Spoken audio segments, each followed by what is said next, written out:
Hello, everyone. That's another session of the Hoya podcast show featuring local heroes from different countries, where I host eye care professionals from several countries. And this time it's really, really special.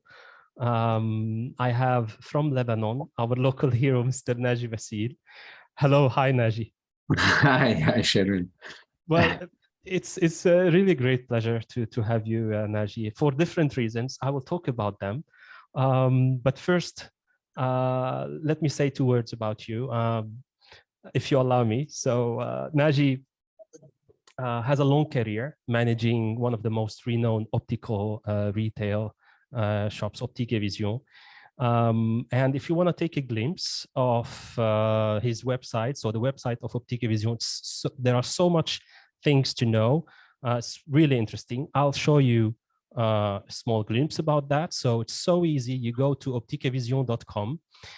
First, you can Google to see how many shops. We're talking about 6 shops in different regions in Lebanon. The flagship store is located in Sassin. It's a beautiful shop. It's an amazing shop. You cannot miss it. You are on the Sassin place, and then right away, it's just in front. The Sassin Square, you cannot miss it there. It's a beautiful shop. By the way, congratulations, Naji. Thank you.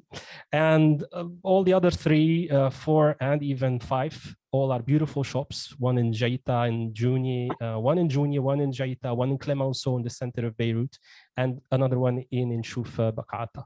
So again, let's take a look at the little bit about the history, but you can see everything at their website, optiquevision.com. So easy.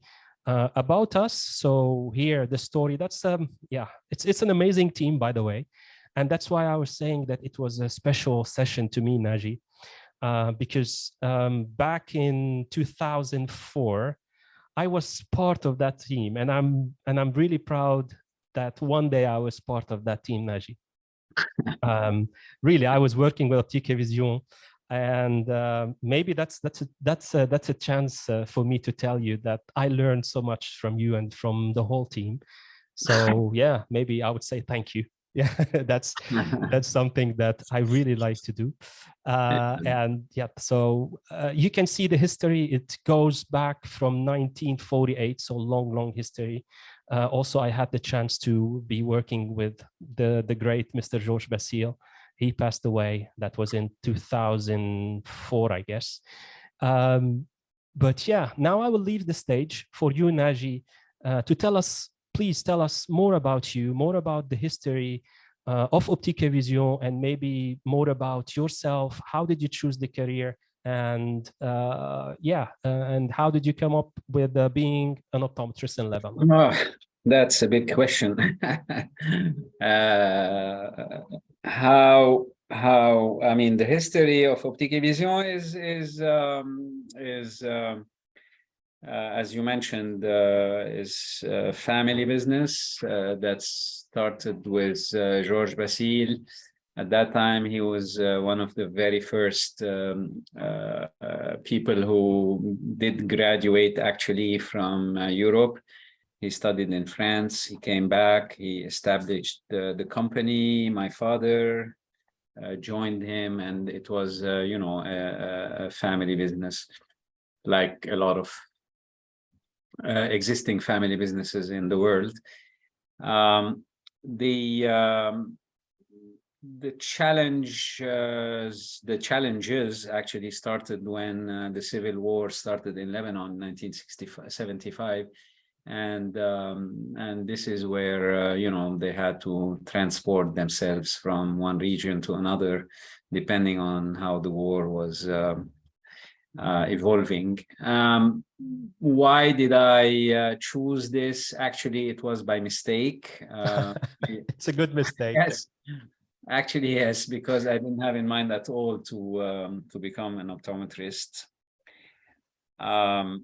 It was in the middle of the war, and my father told me, "Why don't you try and see if you like it?" And actually, I got passionate with it, and yeah, I mean, it's a profession that is it's a lot of things. It's about being at the same time a primary healthcare professional, and being also in contact with people. So it is a very interesting profession. Oh, great. I don't know. I mean, this is how it happened. Great. I studied first in Europe, and then I got so passionate with optometry itself. Then I went to SUNY College of Optometry, where I did 2.5 years training there, and since then I'm here, and I'm doing what I love. Perfect. Well, I knew that, but there are lots of people maybe who don't know. It's a good opportunity. But also, what I know, even from long time ago, Optique et Vision is more than just an optical shop, and I'm sure that you've built all along so many important values. Yeah, and those main, let's say. Tell us more about those professional values. So what are the professional values, let's say, that you really would like to always be committed, of course, to clients and to even service, let's say, in general?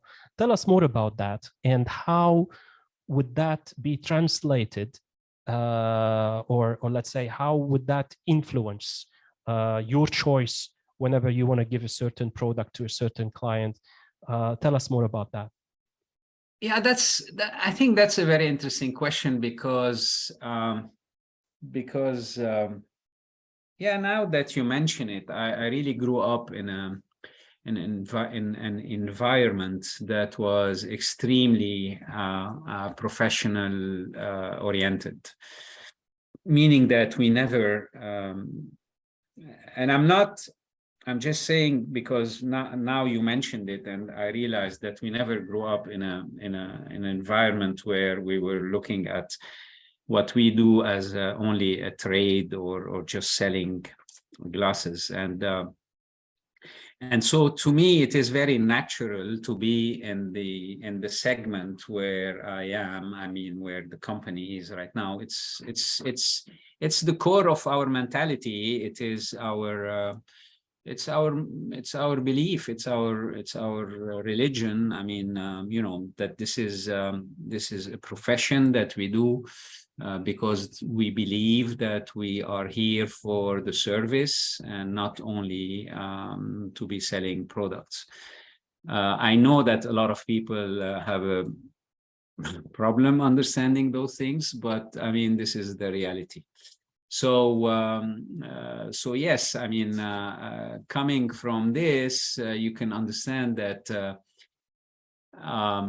this leads the way we think about the business, about the products that we choose. First of all, if I want to talk about products, I have to say that by culture, I hate to believe that I hate to believe that the customer should be at the service of the brand or the product. I do firmly believe that the product should be at the service of the customer. I know it's Absolutely. a little bit it's a little bit philosophical, but that is. But you said it. It's natural. So nobody, exactly. It's not that it's a commitment that you have to do. No, you said it. It's natural. So exactly. This is our really, I mean, the core of our culture. Now, when we think about acquiring products or proposing products, we have always in mind, I mean, to me, I have always in mind, what does a customer need today? He needs comfort, he needs uncompromised quality, and he needs uncompromised service. Obviously, except for a very limited, quantity of people, they're looking also for value for That's money. also their, maybe that also can be their own needs. So yeah, exactly. But yeah. value for money today is also, something that we shouldn't mention. But I mean, it's something important. People are. So do you think if, because you have definitely lots of brands, yeah, it can be a brand in frames and lenses, etc. So when it comes to offering a brand, do you think that there is any difference between, something that makes a brand different than another?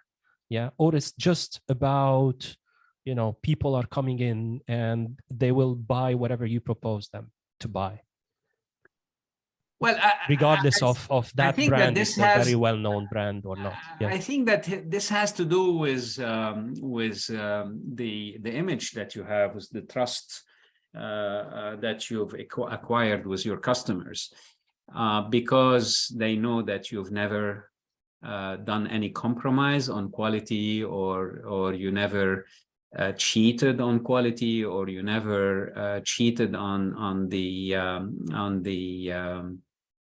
Let's say promise standards, promise. on Yeah. the promise that you did, of giving them full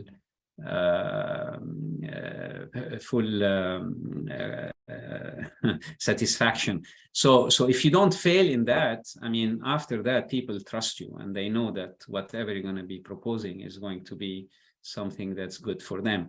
So this is how we lead our business. Yes, it might seem for us a little bit easier today because really people trust the company, but at the same time, it comes at a cost. The cost being that we don't do any compromise on the customer satisfaction side. Great. We also would like to learn more from the best practices. So let's dive a little bit more into some technical things about offering progressive lenses, for instance. We would like to see from your point of view, with your experience, when it comes to offering a progressive lens, yeah, tell us, how do you do it? Yeah, so what tools do you use? Definitely you have your own recipe, your own magic. Because I know that it's not easy, especially when we say progressive lenses. Not every client will really understand how it works. And the worst part is that for those who really know how it works, they may have some bad thoughts. So tell us from your point of view, how you do it, how you explain it when it comes to offering progressive lenses. Listen, I think that after so many years in practice, I think that you reach a point where you understand that selling progressives or any type of lenses is the result. I mean, to me, at least I'm giving you my own point of view, or my own vision. It's the result of a symbiosis that happened between you and your customer or patient, depending if you're in an exam room. I mean, to me, it's many times inside the exam room.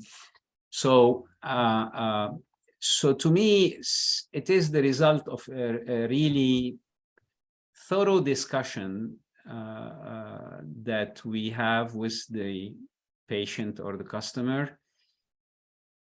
And here I have to say, after I listen carefully to his needs. Okay, so to me, this is the key point to selling anything, and even more important, progressive lenses, because it's a very technical product. To me, the key point also is that it has to be the customer's choice first and foremost. It's not you who should be imposing this as a solution. Yeah. He has to understand that he is buying a tool for his good vision, for his practical vision, for his visual comfort, that it is a solution to either needs or either problems. So it is a solution to those, and it's not a visual product that he's buying, because the visual product can be as well a single vision pair of lenses. So you really need to, and this is the result of all this discussion, that he needs to understand what he is buying exactly, and most important, he has to understand the limitations of the product. That's the part. That's the part. So when you say limitations, maybe here, and that was maybe my point for the question, is that do you like go and draw, you know, this is the distortion part, this is where can be clear, these sort of things? And that's maybe define what you said, you know, limitation. So how let's say, do you explain that, yeah, this is the limitation? Is it by drawing? Is it by explaining? Personally, the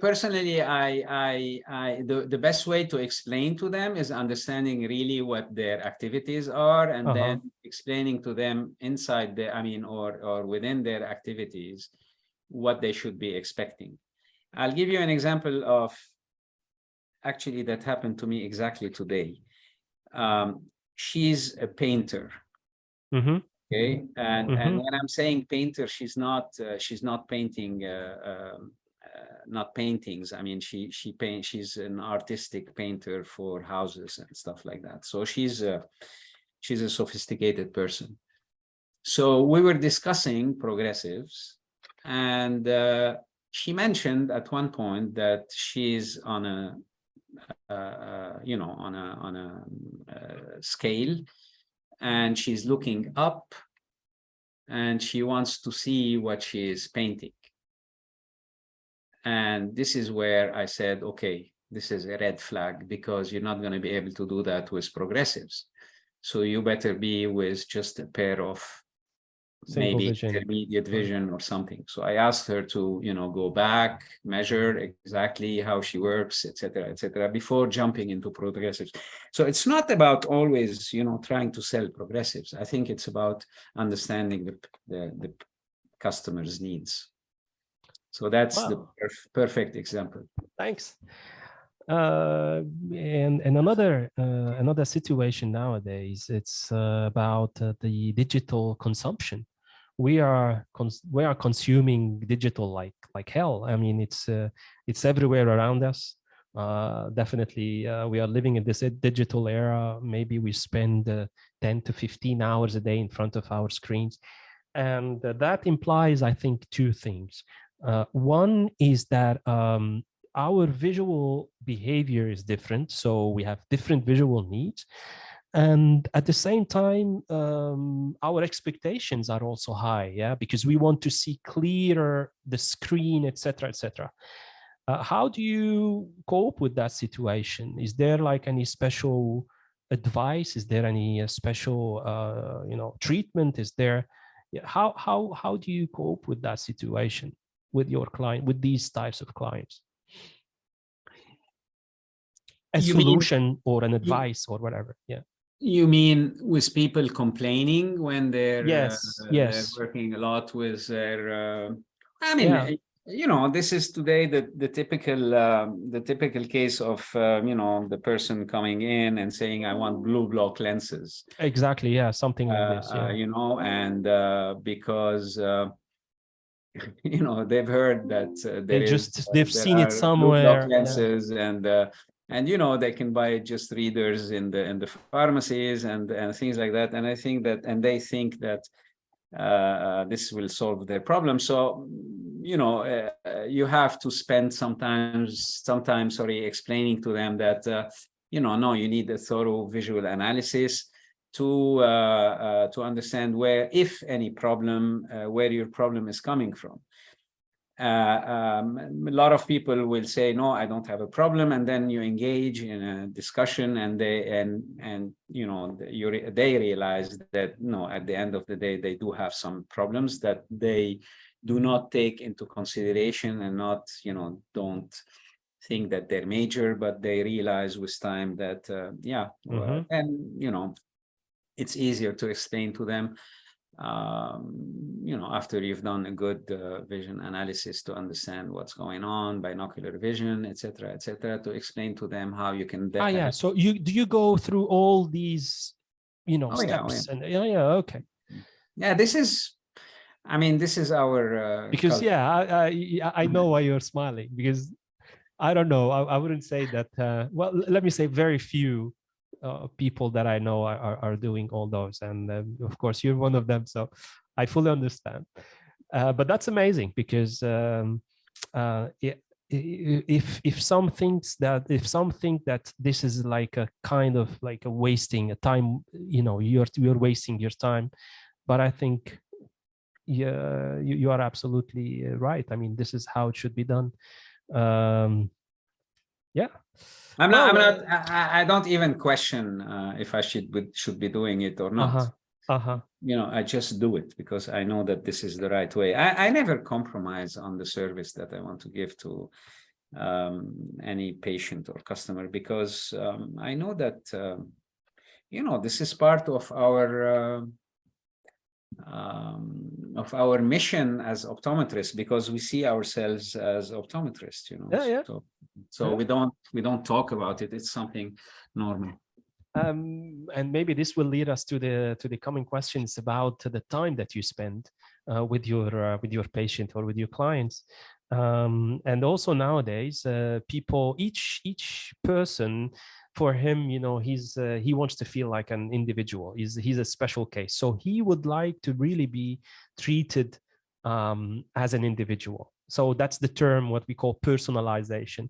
And personalization maybe comes into different aspects. So it can be service, yeah. So personalized service, personalized product, personalized lenses.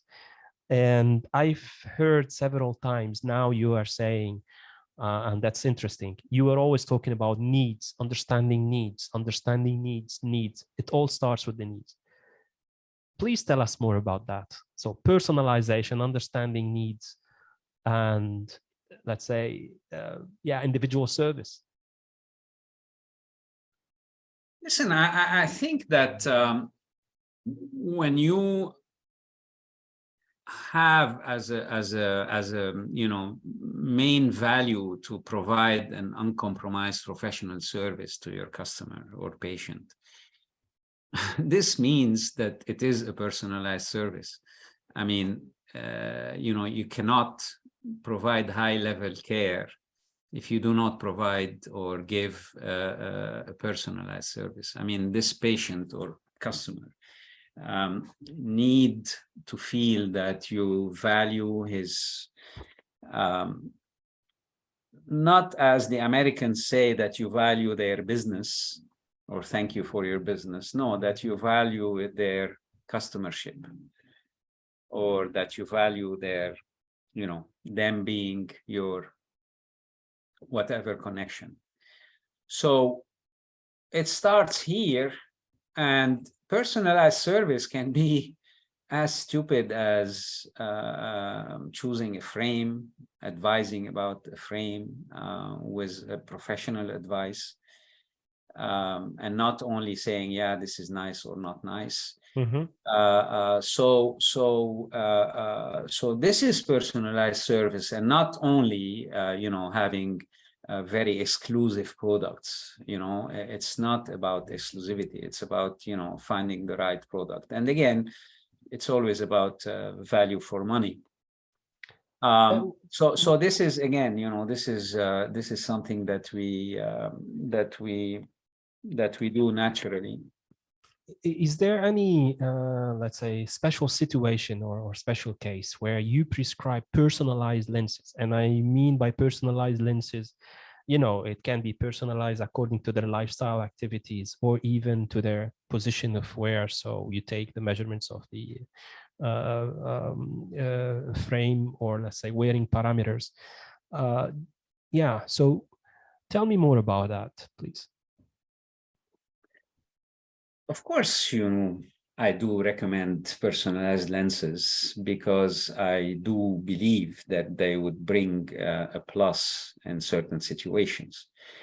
Now, let's face it, when you live in an environment like the Lebanese community today, I mean, we have to take financials into consideration. So you start with the financial part and you understand if the patient or the customer is capable or has the purchasing power to pay for a personalized product, because it's always more expensive than a regular product. And from there on, you try to decide if you're going to propose a personalized product. Now, there are some situations, no doubt, where I'm going to tell the patient, if I were you, I would find the money in any possible way, because you really are going to get something more. Obviously, we're talking about extreme situations, about extreme or prescriptions, maybe difficult prescriptions. Exactly. Binocular vision situations where the lens is going to be solving some of those problems. Morphological problems, etc., where you really would say, if I could fit him with a personalized lens, I would really get better results. So yes, definitely. But again, in our situation in Lebanon, we have to start also, with the financials. Especially that you don't have any third-party coverage and things like that. People are paying from their own pocket, so it doesn't make things easier. Can we now a little bit talk more about Hoya? Let's talk a little bit about Hoya. I know that you, one of the brands that you use, and I hope that it will be your preferred one, is Hoya. But is there, what would make, let's say, Hoya different than other brands? Or you may just say, it's just another brand.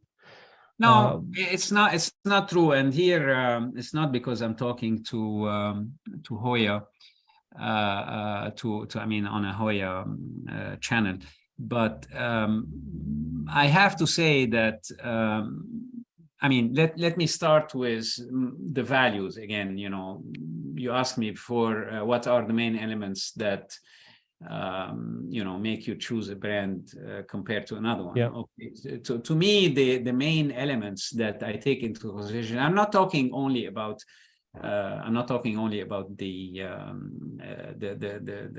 Hoya, the ophthalmic lenses. I'm talking also about a contact lens, about eyewear, about any product that I want to sell. So to me, I want to look at in the background at the company that manufactures or sells these products. To me, they really have to stand for professional values on one hand. On another hand, they have to have a professional approach to the business, and not only about selling quantities and not caring about the rest. In the case of ophthalmic lenses or contact lenses, these are the two products that come to my mind. It's important, very important, that they have a complete offering, meaning that they should have the whole spectrum of products, because for us, when we are working professionally with the customers, we have to have all the tools available out there provided. So that we can sell them to the customer, not because of their price, but because they are really important for the customer's satisfaction.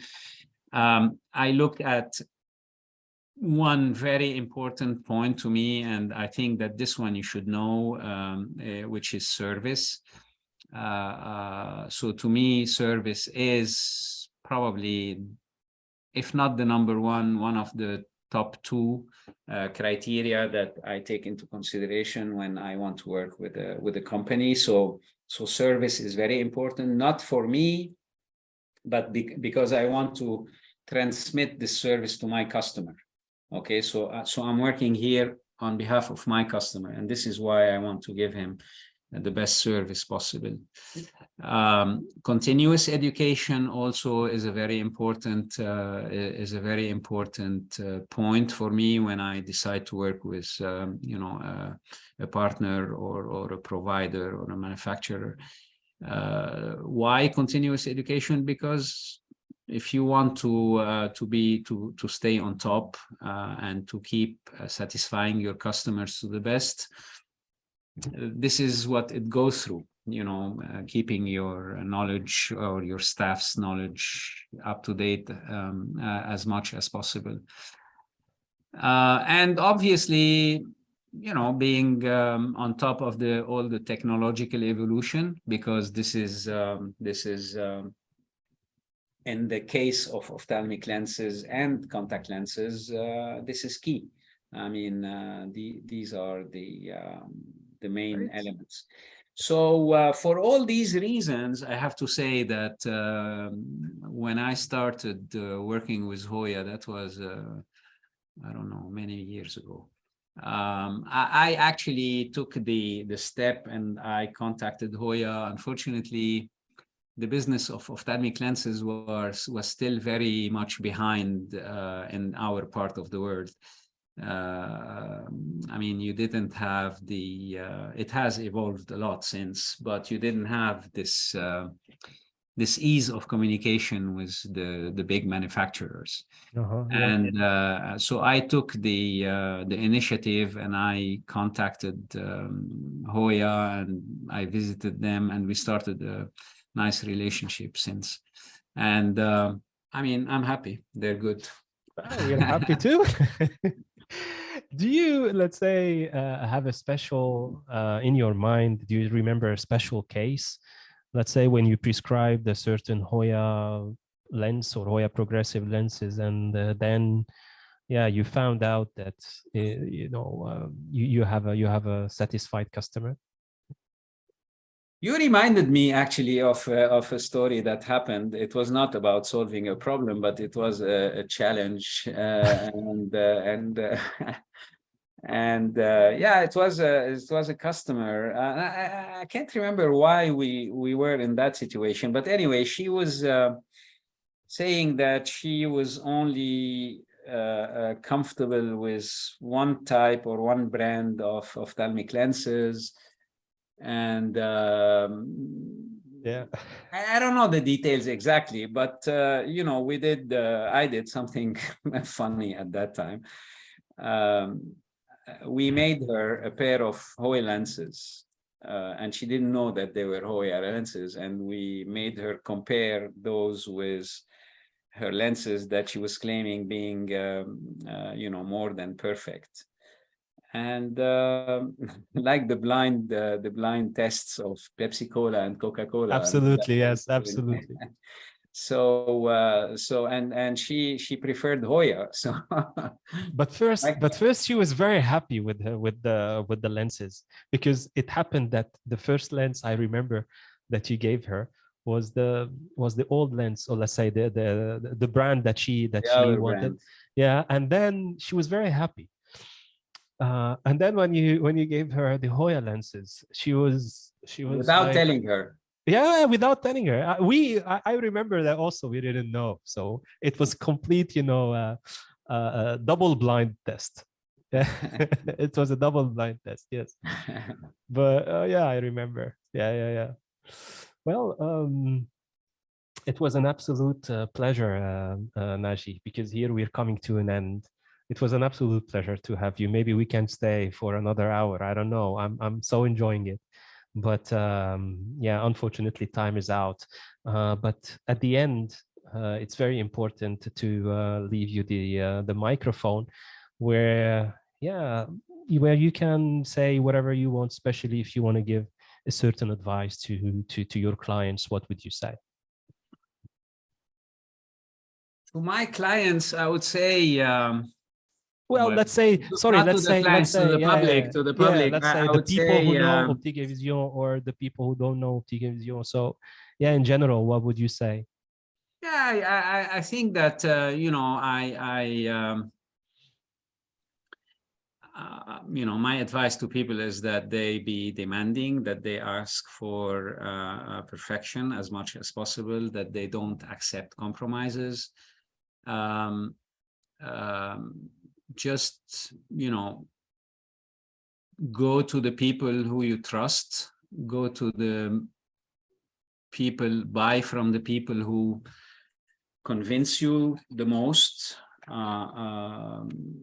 through their service. Again, so my advice is that the customer should discuss results, should discuss criteria, should discuss problems, solutions, and not product's name. To me, that is something that I do not understand.